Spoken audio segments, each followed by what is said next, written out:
নমস্কার, welcome to পছন্দের রান্নাঘর। পছন্দের রান্নাঘরে আপনাদের সকলকে স্বাগত জানাই। আজকে আমি উচ্ছের একটি রেসিপি আপনাদের সাথে শেয়ার করব।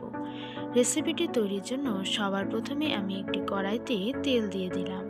তেলটি গরম হয়ে গেলে সেখানে আমি দিয়ে দেব একদম পাতলা পাতলা করে কুচি করে রাখা করলা। এবার এটাকে নাড়াচাড়া করে নিচ্ছি।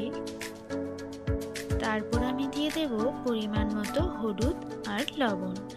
হলুদ আর লবণ খুব ভালো করে মিশিয়ে নিয়ে বেশ কিছুক্ষণ নাড়াচাড়া করে করলাটাকে ভেজে নিতে হবে।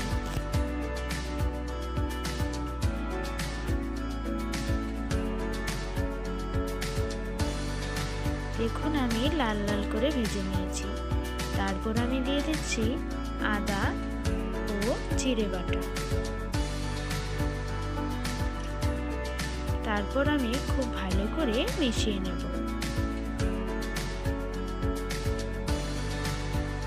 সামান্য পরিমাণে তেল দিয়ে দিলাম।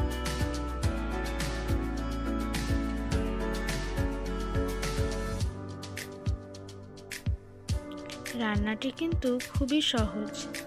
এইভাবে আপনারা বাড়িতে তৈরি করে খাবেন, খেতে কিন্তু খুব ভালো লাগে। তারপর আমি দিয়ে দিলাম সামান্য পরিমাণে জল। রান্নাটি কিন্তু খুবই সহজ আর খুব অল্প সময়ে তৈরি হয়ে যায়। সবশেষে রাঁধুনি দিয়ে নামিয়ে নিলেই তৈরি হয়ে যাবে এই রেসিপি। আপনারাও বাড়িতে এভাবে তৈরি করে খাবেন। আশা করছি খেতে খুব ভালো লাগবে।